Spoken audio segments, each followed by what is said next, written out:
Serikali ya wakabidhi vijana 308 wa mkoa wa Mwanza hundi ya shilingi bilioni 7 kwa ajili ya kutekeleza miradi ya ufugaji wa samaki kwa njia ya vizimba.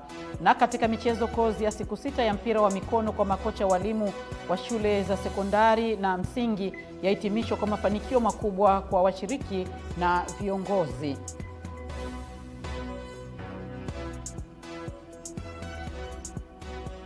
Habari asubuhi mtazamaji wa Channel 10 popote pale ulipo. Hiki ni kipindi cha Asubuhi Njema. Utakuwa nami Beatrice Eric ambaye nitakusomea taarifa ya habari na baadaye nitakusomea vichwa vya habari vilivyopewa kipaumbele katika magazeti yaliyotufikia hapa studio kwa asubuhi ya leo. Kabla ya kuanza taarifa yetu ya habari, niwatakie wanawake wote dunia nzima siku ya wanawake duniani yenye heri na fanaka kubwa. Tuanze na habari za kitaifa.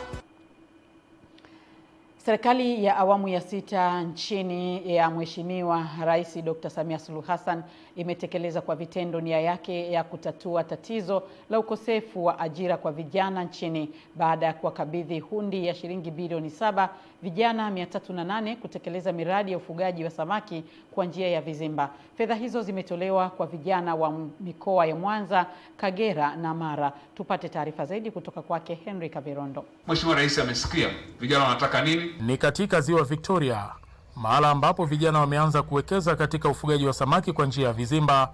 Waziri wa Nchi, Ofisi ya Rais, Maendeleo ya Vijana, Joel Nanauka anakuwa kuanza kushuhudia miradi hii kwa kupandikiza vifaranga wa samaki kwenye vizimba. Zoezi hilo lilipokamilika, wasaa wa waziri huyo kukabidhi hundi ya shilingi bilioni 7 kwa vijana ukawadia, huku akiwataka vijana wengine kuchangamkia fursa hiyo kwa lengo la kujikwamua kiuchumi. Leo hapa tunakabidhi vizimba 80. Vizimba hivi sio vya vikundi. Vizimba hivi kila kijana ana kizimba chake binafsi ambacho serikali imempatia.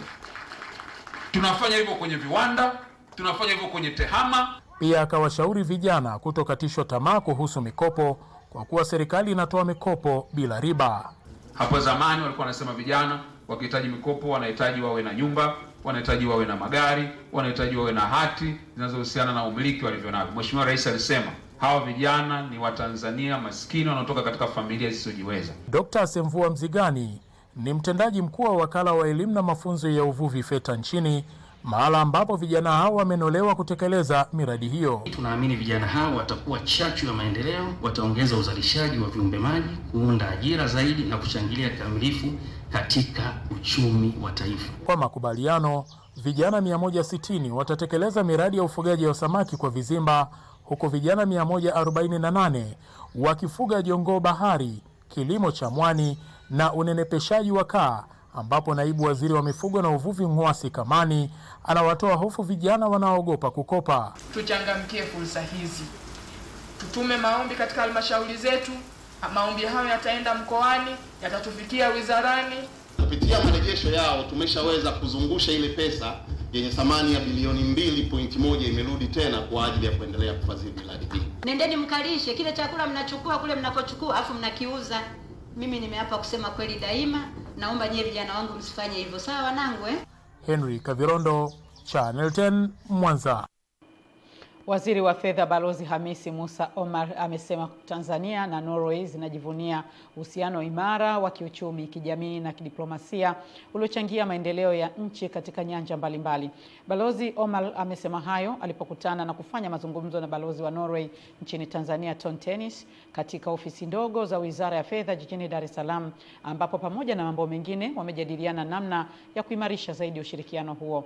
Amesema tangu kuanzishwa kwa uhusiano wa Tanzania na Norway mwaka 1964, nchi hiyo imekuwa mdau mkubwa katika kufadhili miradi ya kiuchumi na kijamii katika sekta za nishati, mafuta na gesi, usimamizi wa fedha za umma, kilimo, afya, elimu, mazingira na kusaidia kaya maskini kupitia mfuko wa maendeleo ya jamii TASAF. Balozi Omar amesema serikali inatambua na kuthamini msaada wa ruzuku wa shilingi za Tanzania bilioni 136.5 uliotolewa na nchi hiyo tangu mwaka 2020 kwa ajili ya kuziwezesha kaya masikini kiuchumi kupitia programu ya TASAF Kwa upande wake, balozi wa Norway nchini Tanzania, Ton Tennis, amepongeza mageuzi makubwa ya kiuchumi na kijamii yanayoendelea nchini na kuahidi kuwa Norway itaendelea kuunga mkono juhudi hizo kwa faida ya wananchi wa nchi hizo mbili.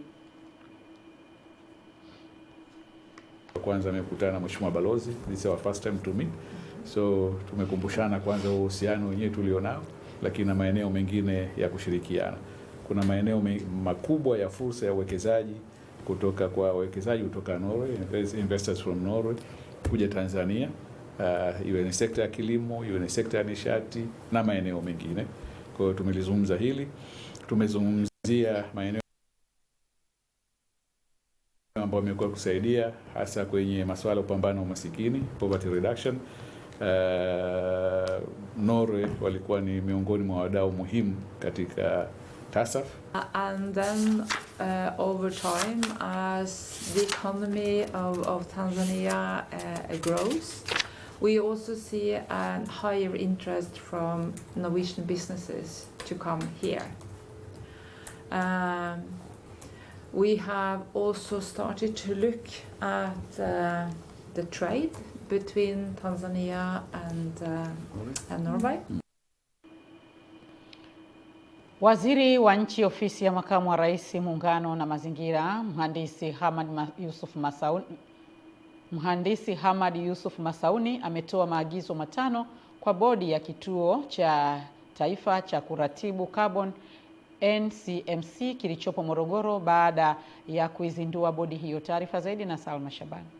Waziri Masauni ametoa maagizo hayo wakati wa uzinduzi wa bodi hiyo jijini Dar es Salaam, akieleza bodi hiyo inapaswa kuimarisha mifumo ya kitaifa ya upimaji, utoaji wa taarifa na uhakiki wa gesi joto MRV ili kuhakikisha kuwa taarifa za kaboni nchini zinakuwa sahihi, za kuaminika na zinazokubalika kimataifa. Pia ameielekeza bodi hiyo kuhakikisha miradi yote ya kaboni inayotekelezwa nchini inasimamiwa kwa ufanisi, uwazi na kwa kuzingatia viwango vya kitaifa na kimataifa pamoja na maslahi mapana ya taifa.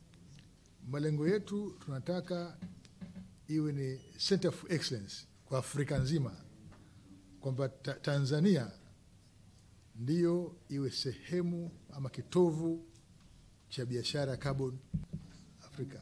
Hayo ndiyo malengo yetu. Kwa hiyo Mheshimiwa Mwenyekiti na wajumbe, mna mzigo mkubwa sana kwenye mabega, lakini najua mnauweza. Ameongeza kuwa matarajio ya serikali yaliyoainishwa katika Dira ya Taifa ya Maendeleo ya mwaka 2050 na mpango wa muda mrefu wa utekelezaji wake, sekta ya kaboni ina uwezo wa kuchangia takribani dola za Kimarekani bilioni 2 kwa mwaka katika uchumi wa taifa. Kwa upande wake, mwenyekiti wa bodi hiyo Dr. Albina Chua amesema ushirikiano ndio jambo la msingi katika kufikisha lengo na ndoto za Watanzania, hivyo watajitahidi kutafuta fursa ili kupata matokeo mazuri. Wajumbe wenzangu wa bodi pamoja na management, haya ulioyasema Mheshimiwa Waziri, hatutalala hapa. Hakuna kulala. Ni kwamba ni kutimiza ndoto na dhamira ya Mheshimiwa Rais wa Jamhuri ya Muungano wa Tanzania na wananchi wake. Amesema uzinduzi wa bodi unakuja katika kipindi muhimu ambacho sekta ya biashara ya kaboni inaendelea kukua kwa kasi duniani na hapa nchini. NCMC ina jukumu muhimu la kuhakikisha kuwa rasilimali za kaboni hapa nchini zinasimamiwa kwa uwazi, weledi na kwa kuzingatia mifumo na viwango vinavyokubalika kimataifa. Wajumbe wanaounda bodi hiyo ni Bwana Hamis Amza Hamis, Bi Amne Swed Kagasheki, Bi Farhati Mbaruku, Dr. Ladislaus Kiaruzi, Bwana Rashid Bade pamoja na Dr. Filipina Shayo. Kutoka Dar es Salaam, Salma Shabani, Channel 10. Asante Salma kwa taarifa hiyo. Hayo ndio maagizo ya Waziri Mhandisi Hamad Yusuf Masauni kwa hiyo bodi ya kuratibu carbon hapa Tanzania. Tuendelee na taarifa yetu ya habari. Zaidi ya wanafunzi 800 hususan wasichana kutoka klabu mbalimbali za kupinga rushwa katika shule za sekondari wilaya ya Iringa wamesema elimu ya mapambano dhidi ya rushwa walioipata kutoka taasisi ya kuzuia na kupambana na rushwa TAKUKURU mkoa wa Iringa imewajengea uwezo, ujasiri na kuwatoa hofu ya kukabiliana na vitendo vya kuombwa rushwa ya ngono ambavyo vimekuwa kikwazo kikubwa kwa baadhi ya wanafunzi kufikia mafanikio ya kitaaluma. Wanafunzi hao ni wa kidato cha 6 kutoka shule 11 za sekondari wilayani Iringa. Clement Sanga ameandaa taarifa ifuatayo. Wakizungumza kwenye sherehe za mahafali ya kidato cha 6 ya klabu za wapinga rushwa zilizofanyika katika shule ya sekondari Tosa Maganga, wanafunzi hao wameeleza kuwa elimu hiyo imewasaidia kutambua haki zao, mbinu za kujilinda na umuhimu wa kutoa taarifa pindi wanapokumbana na vitendo vya rushwa za ngono. Rushwa ya ngono ina athari na inatuathiri sana sisi kama watoto wa kike, kwa sababu kwanza inatufanya tushindwe kuwa na kujiamini na tushindwe kupata kile kitu ambacho tunakihitaji kwa muda huo. Inatusababisha sisi kupata magonjwa. Lazima utapata magonjwa kwa sababu huwezi jua mtu ambaye unakutana naye kimwili yuko vizuri kiafya au hayupo vizuri kiafya. Rushwa za ngono zinatuathiri sisi kama watoto wa kike kama katika kupata haki zetu. Unakuta lecture anamhitaji mwanafunzi kingono ili aweze kumfaulisha katika masomo yake. Kwa ile inampa vigumu mwanafunzi katika kufikia malengo yake kwa sababu ya lecture anamwekea vikwazo. Naye mkuu wa wilaya ya Iringa Benjamin Sita amesema elimu iliyotolewa na TAKUKURU ni nyenzo muhimu kwenye vita dhidi ya aina zote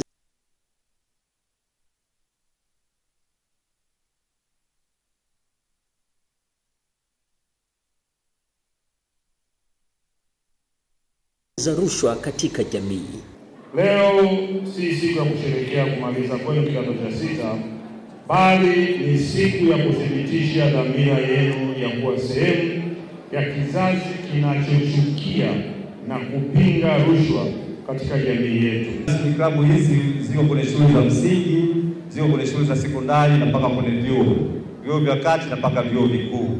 Lengo kubwa ni kuandaa vijana hawa ili waweze kwanza kuandaa wanaklabu kuichukia rushwa wakiwa katika hatua za awali za makuzi yao.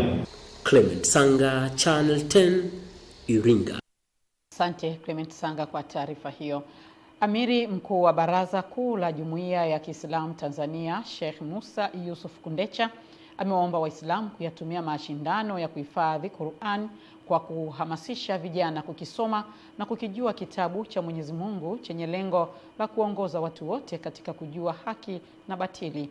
Wito huo ameutoa katika mashindano ya kuhifadhi Qur'an kwa shule za msingi za Kiislamu jijini Dar es Salaam zinazosimamiwa na Umoja wa Shule za Msingi na Sekondari za Kiislamu Tanzania TAMPRO, ambapo amesema Qur'an imetereshwa kuwa ni mwongozo kwa wanadamu wote na kwamba dhana ya mashindano ni kuhamasisha vijana kukisoma na kukielewa ili kupata mwongozo mzuri kwa maisha yao ya kila siku. Aidha, ameomba jamii kuitumia mitandao ya kijamii kufikisha ujumbe mzuri kwa jamii inayompendeza Mungu na kuacha kufanya mzaha kwa vitabu vya Mwenyezi Mungu kwa kutumia mitandao hiyo, kwani ndio njia rahisi ya mawasiliano katika dunia hii ya teknolojia. Qur'ani inatusaidia kutuelimisha kitu gani ni halali, ni muhimu kuheshimu. Qur'ani inatusaidia kutubainishia kitu gani ni haramu, ni muhimu kuzingatia. Lakini Qur'ani inatusaidia kutuelekeza, ukitaka kutoa amri tumia njia ipi kutoa amri, ukitaka kukataza kitu tumia njia ipi kukataza hicho kitu, ili uweze kufanikiwa katika kile unachokikusudia. Tuna imani kwa kuandaa hawa vijana huku chini kabisa, basi tunaweza baadaye kuwa na vijana ambao watakuwa na maadili mema na hivyo kuweza kulitumikia taifa lao na kuliletea maendeleo. Ombe tu wazazi tuunge mkono juhudi kama hizi, kwa sababu watoto wakilelewa katika mazingira ya kukielewa kitabu cha Mwenyezi Mungu, linalobaki lolote huwa jepesi kwao. Mashindano yajayo ya Qur'ani ya kila taasisi yakazingatia haja ya uwepo wa uchambuzi wa Qur'ani na tafsiri katika mambo ya science pamoja maendeleo na mambo mengine. Si wito wetu mkubwa ni kwamba familia zetu shikamani na Qur'ani na tuimize vijana wetu na watu wetu vile walivyokuwa na ushabiki basi kwenye mambo ya lawi na mapuuzo, basi angalau kwenye mwezi huu waonyeshe heshima.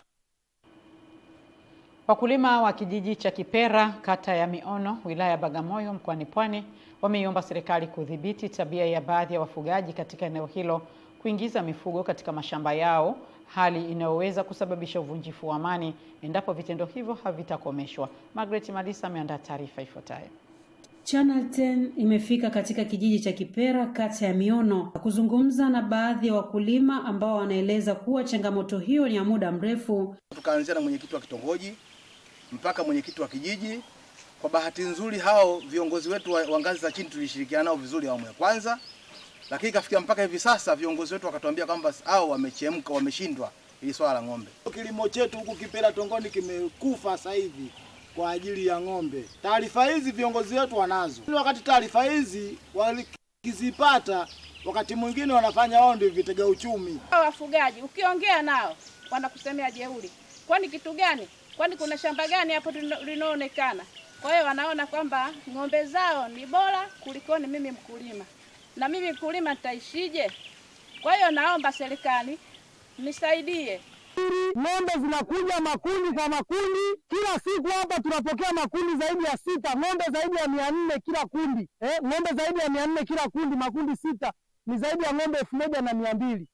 Ukijaribu kuzungumza na hao wafugaji unapigwa fimbo za kichwa. Upande wake katibu wa tawi la CCM kijiji cha Kipera, Saidi Muya, amekiri kuwepo kwa changamoto hiyo na kudai hata viongozi wa kijiji hicho ni wahanga. Kufuatia malalamiko hayo ya wananchi, Channel 10 imezungumza kwa njia ya simu na mkuu wa wilaya Bagamoyo, Mheshimiwa Shaibu Ndemanga, ambaye pia ndiye mwenyekiti wa kamati ya ulinzi na usalama ya wilaya, na amekiri kuwepo kwa migogoro katika baadhi ya vijiji kikiwemo kijiji cha Kipera na hatua mbalimbali zilizochukuliwa.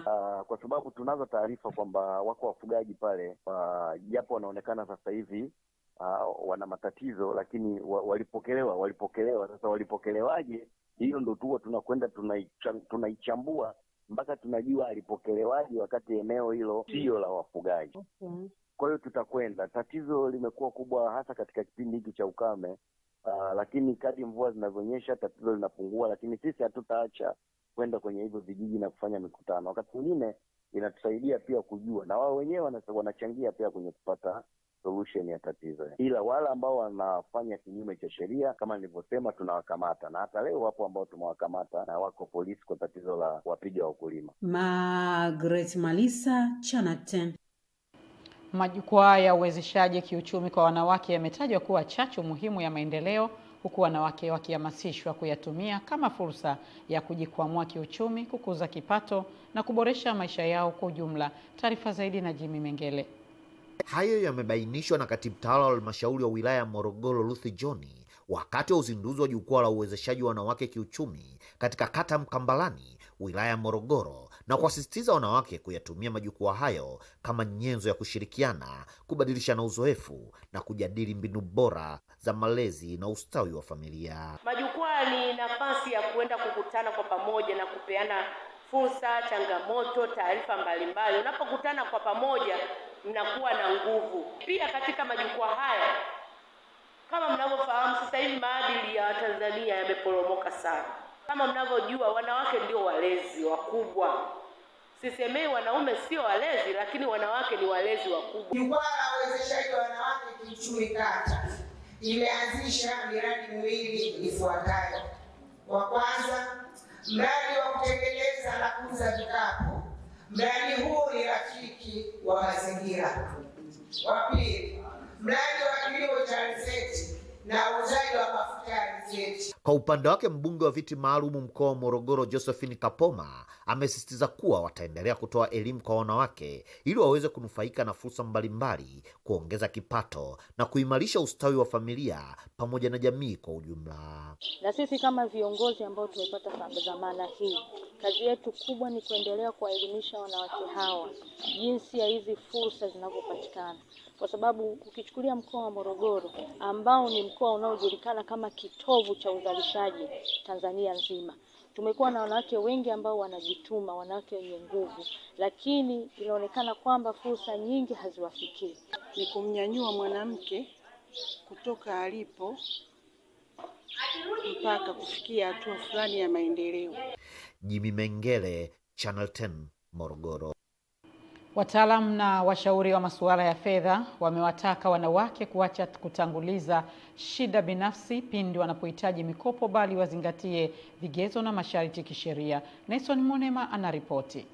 Wakizungumza jijini Dar es Salaam wakati wa maadhimisho kuelekea siku ya wanawake duniani, wataalamu hao kutoka shirika la BRAC wamewataka wanawake kuzingatia elimu ya fedha kabla ya kuchukua mikopo. Kwa hiyo akishaelewa ile elimu ya mkopo, namna gani ya kope, akiwa na biashara aina gani, lakini pia ajue term and conditions za mkopo husika, ndio anaweza akafanya decision ya kuweza kuchukua mkopo. Kwa hilo ndio linaweza kutusaidia sisi watu wa BRAC kufanya wanachama wetu wengi tunawapa mkopo wanaweza kukuza uchumi wao, lakini pia wanahudumia familia zao. Mwanamke akipewa elimu, akijikomboa, akafaulu, akafikia malengo yake, huwa ni umeokoa kwanza familia nzima. Kama na watoto wake wanakuwa wamekombolewa. Baadhi ya wananchi walionufaika na uwezeshaji kutoka shirika hilo wameelezea namna ambavyo elimu ya fedha ni muhimu kuipata kabla ya kupewa mkopo. Nilipata vitu, niliwezeshwa, nikaanzisha mradi wangu wa mama ntilie, nikaanza mimi mwenyewe, nikaanza nafanya kazi mmoja, wawili, mwisho wa siku pia katika ile mradi wangu nikafanikiwa, nikaanza biashara nyingine, nikafungua library, nikafungua duka la vyakula. Nashukuru sana. Biashara zangu, nasomesha mtoto wangu, na pia hapa nilipofika nimeweza kupata mtu mwingine pia na mimi anaonisaidia na namlipa kupitia BRAC hiyo hiyo. Kutoka Dar es Salaam, Nelson Monema, Channel 10.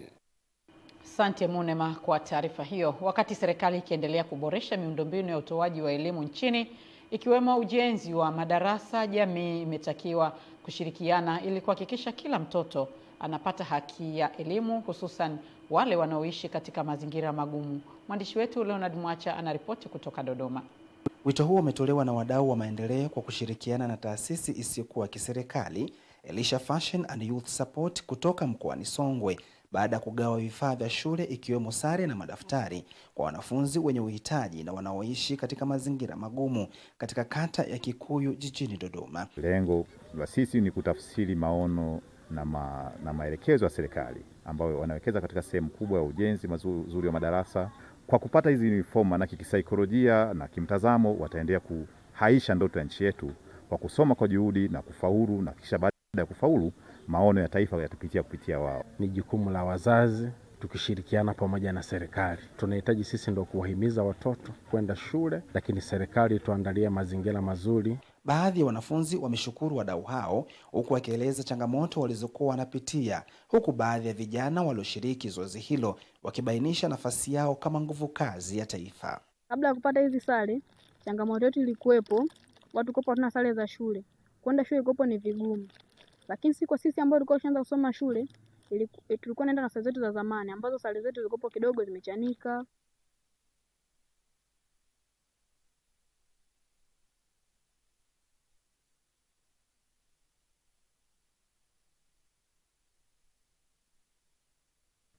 Zimetatuka, zinabana, shule hataki zilizobana. Kwa kweli kama mama ajaye, nimefurahi kuona ndoto za watoto hawa zimeanza kuwekewa msingi imara. Limenipa hamasa mimi kama jamii kuonesha ushirikiano mkubwa kwa watoto hawa. Kama wazalendo, kama vijana, tunapata shauku kubwa sana ya kuandaa wadogo zetu, watoto wetu ambao wanapitia changamoto, wanaoishi kwenye mazingira magumu. Kutoka Dodoma, Leonard Mwacha, Channel 10. Asante Leonard Mwacha kwa taarifa hiyo. Na sasa tuangazie habari za michezo na burudani. Kozi ya siku 6 ya mpira wa mikono iliyoandaliwa na uongozi wa chama cha mpira wa mikono mkoa wa Dar es Salaam Dareha imehitimishwa leo jijini Dar es Salaam, ikishirikisha walimu wa shule za msingi na sekondari mkoa wa Dar es Salaam na mikoa jirani ikiwa na lengo la kuwapa elimu kuendana na mazingira ya ukuaji wa teknolojia ya science michezoni. Ifuatayo ni taarifa zaidi. Wakizungumza wakati wa kufungwa kwa mafunzo hayo, uongozi wa Dareha na walimu wa shule mbalimbali za msingi na sekondari kwa mkoa wa Dar es Salaam na mikoa jirani wameeleza umuhimu wake katika kukuza na kuibua vipaji vipya kwa wachezaji kuanzia mashuleni. Letu ambalo tulikuwa tumetarajia limetimia kwa sababu watu wamepata mafunzo yao, wameongezewa ujuzi, wameongezewa mbinu Mimi kama mimi nimekuja kusoma kwa sababu naamini jamii haielewi kama watu ni mavu tunaweza. Ukiangalia mchezo wa handball tunatumia akili tu. Walimu wamepata ujuzi, wamepata mbinu mbalimbali, na matokeo yake taifa itakuwa na wachezaji bora kabisa. Kwenye michezo unatakiwa kila mwaka at least mwalimu wa michezo au amepita kwenye kozi. Kwa sababu gani? Hizi sheria zetu za michezo mara nyingi huwa zinabadilika. Juma Mohamed, Channel 10 Michezo. Asante Juma Mohamed kwa kutuhitimishia taarifa hiyo ambayo kozi hiyo imehitimishwa hapo jana. Endelea kutazama Channel 10, kilicho bora kabisa tunapokwenda kwenye mapumziko mafupi, kisha tutarejea.